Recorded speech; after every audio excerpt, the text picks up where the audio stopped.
యావత్ ప్రపంచాన్ని శాసిస్తోంది ఇప్పుడు ఇంటర్నెట్.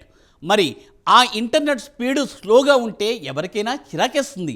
మన ఇండియా కూడా ఇంటర్నెట్ స్పీడ్ పెంచడానికి 2G నుండి 5Gకి మారిపోయింది కూడా. మరి చైనా ఇంటర్నెట్ స్పీడ్ చూస్తే ఎవరికైనా మైండ్ బ్లాంక్ కావాల్సిందే. అది వాయువేగాన్ని తలపిస్తోంది.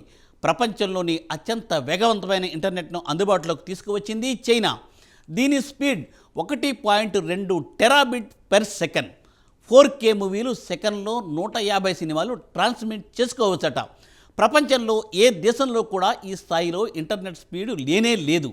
ఆ వివరాలేంటో ఈ స్టోరీలో.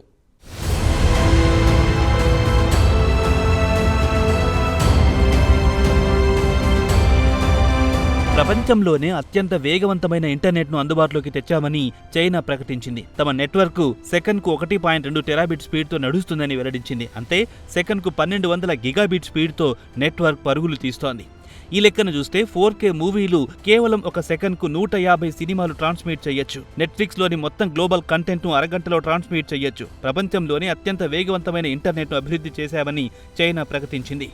సరికొత్త టెక్నాలజీతో దీన్ని అభివృద్ధి చేశామని వివరించింది. ప్రపంచంలోని ఏ దేశం కూడా తమతో పోటీ పడే సత్తా లేదని తేల్చి చెప్పింది. తమ పోటీ దేశాలైన అమెరికా, దక్షిణ కొరియాతో పోల్చుకుంటే తమ నెట్వర్క్ 10 రెట్ల స్పీడ్తో దూసుకుపోతోందని వెల్లడించింది.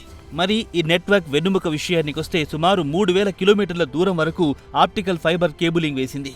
ఈ కేబులింగ్ ద్వారా కళ్ళు బయర్లు కమ్మే విధంగా 1.2 టెరాబిట్ల డేటాను సెకండ్లో ట్రాన్స్మిట్ చేయగలిగింది. ఇక ఈ నెట్వర్క్ రూట్ విషయానికొస్తే నార్త్ బీజింగ్ నుంచి సెంట్రల్ వుహాన్ వరకు, గ్వాంగ్జా నగరం నుంచి దక్షిణ ప్రావిన్స్ అయిన గ్వాంగ్డాంగ్ వరకు కేబుల్ను విస్తరించింది.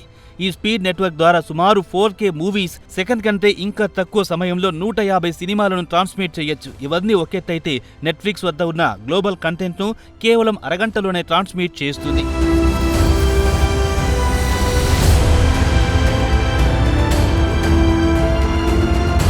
జూలైలో యాక్టివేట్ అయిన సోమవారం నాడు అధికారికంగా లాంచ్ చేశారు. అధికారికంగా లాంచ్ చేయడానికి ముందు అన్ని రకాల ఆపరేషనల్ టెస్టులను అధిగమించింది.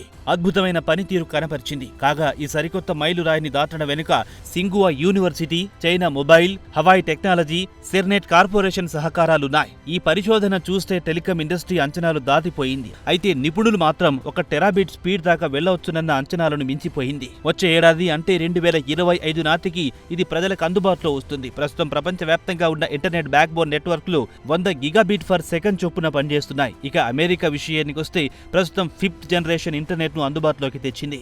సెకండ్కు 400 గిగాబిట్ల సామర్థ్యానికి ఇప్పుడొచ్చింది. అయితే చైనా విషయానికొస్తే ప్రపంచంలోనే అత్యంత వేగవంతమైన ఇంటర్నెట్ స్పీడ్ తమదేనని మాత్రం ప్రకటించలేదు.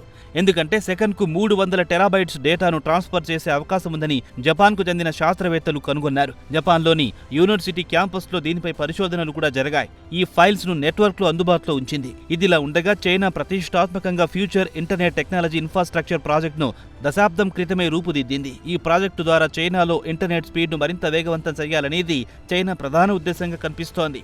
హవాయ్ టెక్నాలజీ వైస్ ప్రెసిడెంట్ వాంగ్ లీ సింగువా యూనివర్సిటీలో మాట్లాడుతూ హైస్పీడ్ నెట్వర్క్ ద్వారా 150 హై డెఫినేషన్ ఫిల్మ్ కేవలం 1 సెకండ్లో ట్రాన్స్మిట్ చేయవచ్చునని వివరించారు.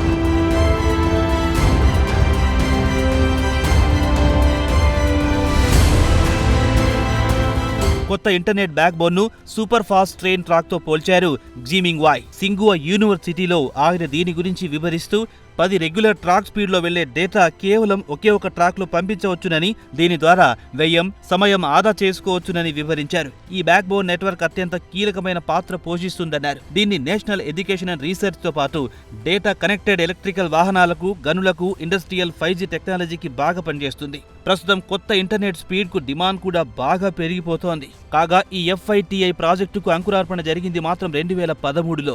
దీనికి చైనా ప్రభుత్వంతో పాటు ఇక్కడ ఎడ్యుకేషన్ మినిస్ట్రీ, దీంతో పాటు సుమారు 40 విశ్వవిద్యాలయాలు కలిసి నిరంతరంగా చేసిన కృషి ఎట్టకేలకు ఫలించింది. ఇక చైనా విషయానికొస్తే అమెరికా, జపాన్ రూటర్స్, ఇతర ఇంటర్నెట్ టెక్నాలజీ కాంపోనెంట్లపై ఆధారపడకుండా సొంతంగా అభివృద్ధి చేయాలని నిర్ణయించింది. కాగా ఈ హైస్పీడ్ టెక్నాలజీకి కావాల్సిన మొత్తం సాఫ్ట్వేర్, హార్డ్వేర్ సిస్టమ్ను స్వదేశంలోనే తయారు చేసుకుంది. అడ్వాన్స్ రౌటర్, స్విచ్లు, ఆప్టికల్ ఫైబర్ కనెక్షన్లను లోకల్గా తయారయ్యాయి. అలాగే టెక్నాలజీ రీసెర్చ్ టీమ్ కృషి వల్ల సూపర్ ఫాస్ట్ ఇంటర్నెట్ స్పీడ్ సాధించడంలో విజయం సాధించింది. మరి ఇతర దేశాలకు ఇది కనువిప్పు అవుతుందా లేదా అనేది కాలమే చెప్పాలి.